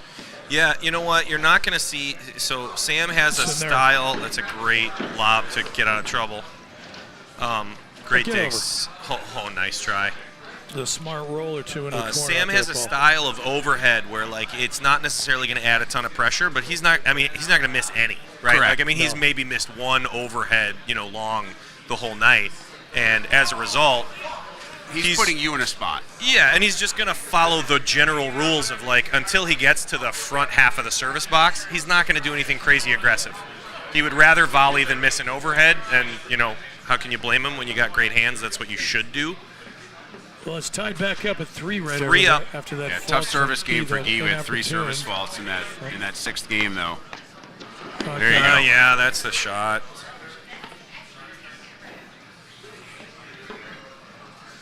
Super blitz.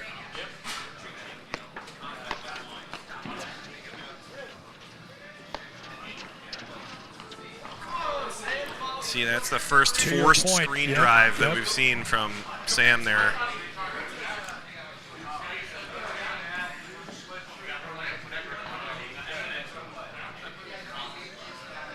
So we're at 5-5, 7th game, 3rd set, 3-all. The always important 7th game. I feel like it's a fairly tight match. I would agree. I'm not a professional by any stretch of the imagination, but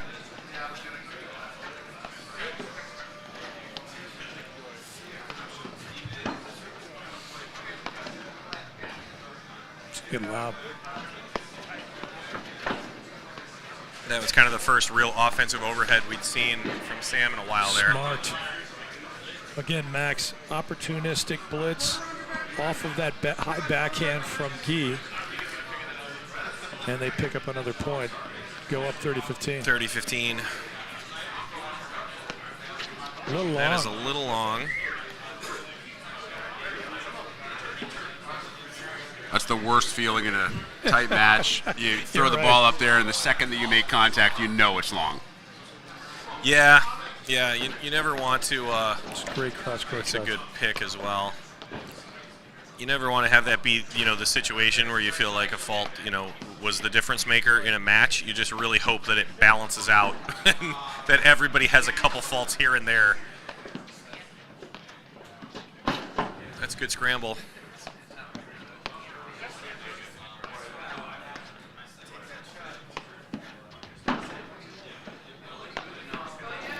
Yep. Nice anticipation by Guy to be ready for that. Yeah, he Exactly. saw that it was hit a little hard, and I think he knew for sure what was coming. Could be coming here.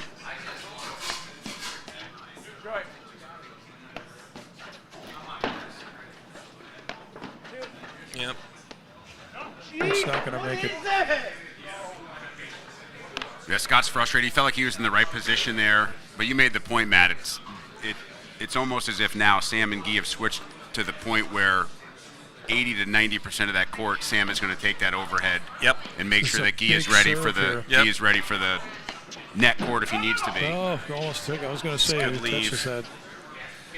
And there's a break. And we're in the 3rd set, also known as the set where serves go to die. That is true. And that was our 7th game there, putting Lake Forest Club up 4-3. That's at least 5, I believe, Yes. service breaks of 7 games. Yeah, which is not entirely unexpected when you start dealing, 41 degrees, ball bouncing a little higher. Clearly the style of this match is that all 4 players are going to take their swings. We haven't seen anybody crawl into a defensive shell and just say, like, nope, No. we're going to stay back. We're going to let drives go off the screen. Nobody's doing that, right? They're not letting drives Which, go by through the way, the is court. fantastic for the stream. No question about It is it. high action paddle. At no point are we going to watch, the legend of Peter Burka hit 580 lobs in a single point. And nothing against Peter, he's an incredible player, but he definitely has that mentality where, like, I can beat you with this shot, and I'm going to do it, even if it takes 6 You are hours. eventually going to make a mistake. Yeah. He'll That is a lob the tough serve return. if he has to. He'll lob the serve. Really nice return. The effectiveness of the serve straight at guys right now have been The return going right at the body. straight at the body of the server. Yeah. It's been the most effective drive return tonight. Along those lines, Coach, you were saying that they're taking their swings. Even Sam chipping and charging technically is an offensive drive. Oh, yeah, absolutely. I didn't mean that, everybody was I hitting was the just ball saying, you're right. a million You're right. miles an hour, but, like, nobody's dialing back their version of It offense. was a little right? long. Yeah, I was So going to say having they gave Gigo eye there and Dreyer just says, I'm going to drive it right at you anyway. That's what you're supposed to do. Yeah, you can't have a winning stroke and then decide you're going to change it off of ones. Like, you make sure that guy can make the volley before you give up on your best shot of the night. Nice stick. You're right, Coach. It's such a small court. For those of you who play maybe tennis, which is a much bigger court, you don't necessarily go around people in paddle on a regular basis. No, yeah, it's tough.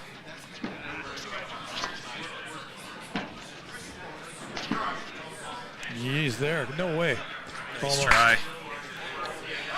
Yeah, it's a unique element, in terms of the size of the court and how it works. What you're really going for is you want someone to miss a volley. You are not trying to hit the ball around them or through them. What you're going for is a missed volley, where you find, as John Noble calls it, if you can find a little dead spot on their paddle where they're not hitting the perfect volley, that ultimately becomes your sweet spot.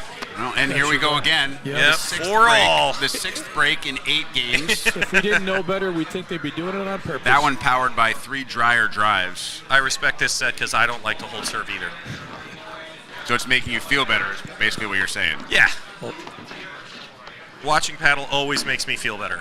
I must not like holding serve because I never seem to do it. I thought I did, but that's No a way. smart shot right there and a great volley to come up with. That is a late decision. I kind of didn't Too mind bad. that move, but he just kind of paused there. Yeah, no, that's a tough one because I think you have that, you see the opportunity, perhaps, and start moving a little bit too late. Exactly. You can hear Sam right now cheering It's on 5-all. Guy. He is in full grind mode at 5-all in Game 9.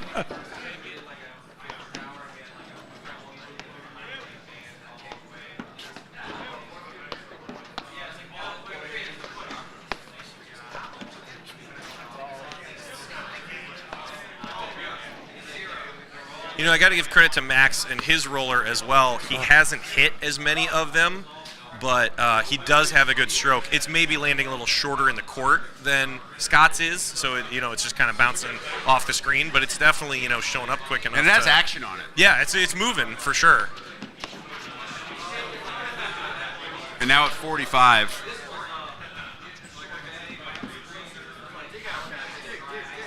Sam's a little frustrated right now for sure. Yeah.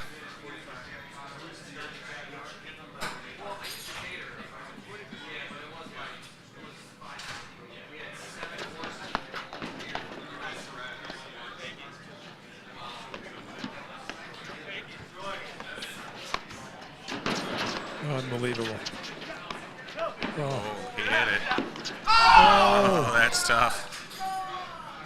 There may have been an out ball hit. I think so. Yeah, There. I think so too. I but- think either Dryer or Burns' drive there could have been long. It's so hard when you're having that sword fight at the front of the net. Yeah, you just don't have any reaction time, and in that situation where you feel like a ball maybe comes at your face, Little self-defense maybe involved. I can't get out of the way of this and I have to play it. Yeah, it's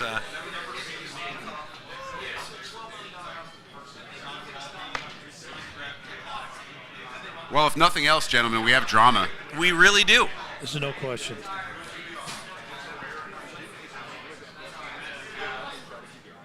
So after a 7-5 Winnetka win in set 1, Lake Forest comes back to win the second set 6-3, and now we're at 4 serving 5 in the third.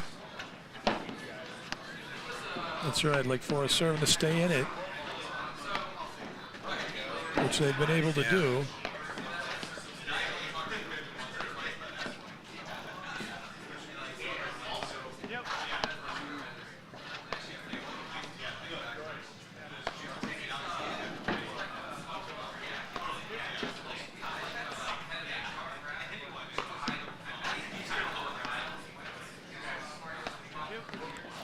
Now, if we can just get through this match before it starts snowing. Sean, it just adds to the drama It and does. the aesthetic. It does. That's good, Scott Yeah, Walker. it really does add to it. And it also doubles my drive time home. What a pick off the screen right there. Scott with that little flick. And Great Sam shot. was ready. I mean, Yep. yesterday he was ready for that.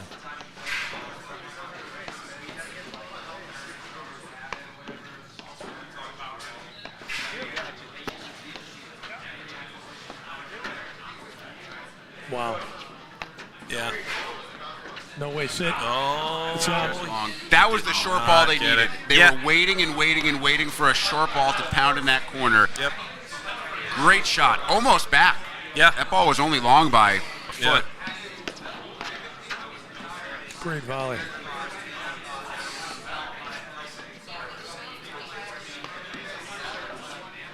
No way.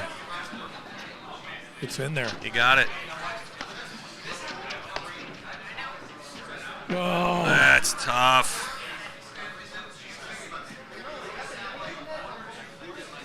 what a time for a Nick.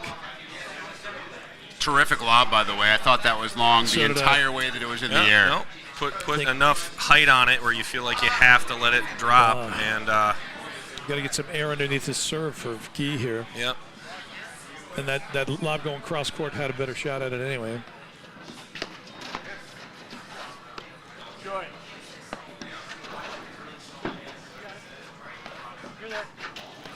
Wow, no way Smart. is that going in. Yeah, Wow. no, he dug it. It's a nice flick. He missed that one. Wide.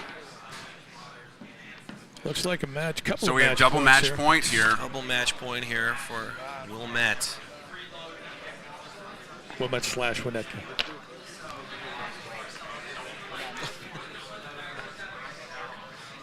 Very close to each other. Yeah, That's right. super close. Tight family. They both start with a W. They're both Park District facilities. Both When run you- by wonderful people. They both look the same in my terrible handwriting. It's funny. So 2 points needed here. That's your handwriting. Okay. 2 points here for Wakanda Valley.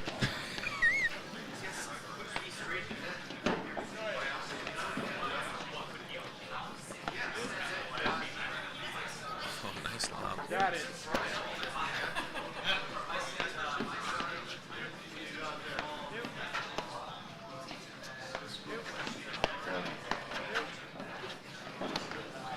Wow. Yep. That's some good touch. I That's a gotta tell you. terrific lob. That was, and a real good overhead playing it. Not an easy ball to get back. No.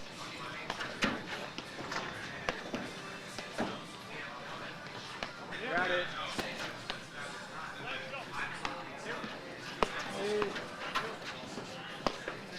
Now, what a point. It's a wonderful paddle point with the match on the line. Uh-huh. Yeah, just Very kind of calm. refusing to just kind of give anything away. If somebody comes up with a drive that lands on the line, that's going to be the way it goes.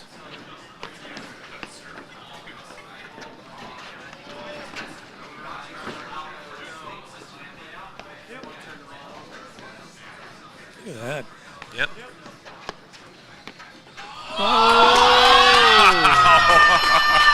That is Sam O'Malley went to church this past Sunday as he gets the tape to fend off 2 match points, and we are at deuce in the 10th game of the Jeez. 3rd set. Of course it is. Oh, no. I think he was trying to get out of the way. Yeah, he was I trying to think let he it go. was too. And I agree, it was going to be deep. He just couldn't quite. I mean, it was close. That's the worst part. Couldn't all quite that make it top happen. spin, Yep. Putting all that topspin on the ball makes a difference. You got to make a decision split second, and he just double clutch there a little bit. Well, that's all right. They got rid of some. Oh, Yeah. And there it is, a That terrific drive by Max Byrne to end it at 6-4 in the Unbelievable. 3rd. Tough. Well played. unbelievable. Good match all around. All right, well, we wanted to thank everybody for joining us here at Lake Forest Club for the CBTC live stream. Definitely Rick. We got to thank Rick. I think we should thank Rick Pizzo for joining us and lending his voice. You know, he does this professionally, and it's always nice to have somebody who's willing to donate their time. You know, when you know, obviously this is what you do on a regular basis. Hopefully Had there's an an absolute- installment plan because I don't think we can afford. Had an absolute blast, terrific match. You guys are fantastic, and like I said before, wonderful to have you here, and just to promote the sport. Such a Yeah. huge popularity boost right now in this sport, and well deserved. Yeah, No, but thank absolutely. you, Well, Rick. we Thank you thank you. very We much. appreciate you. So we are out. We will be back next week with another match for you. Again, we'll start getting the links out, you know, early and put stuff in the schedule. And we only have 2 weeks left until playoffs here Playoffs? in Chicago. Yeah, I know. It's Unbelievable. shocking that somehow we get to this point where we get to the close of a season and there's more paddle to play. But I think everybody loves it. So we will see you next week. Thanks a lot.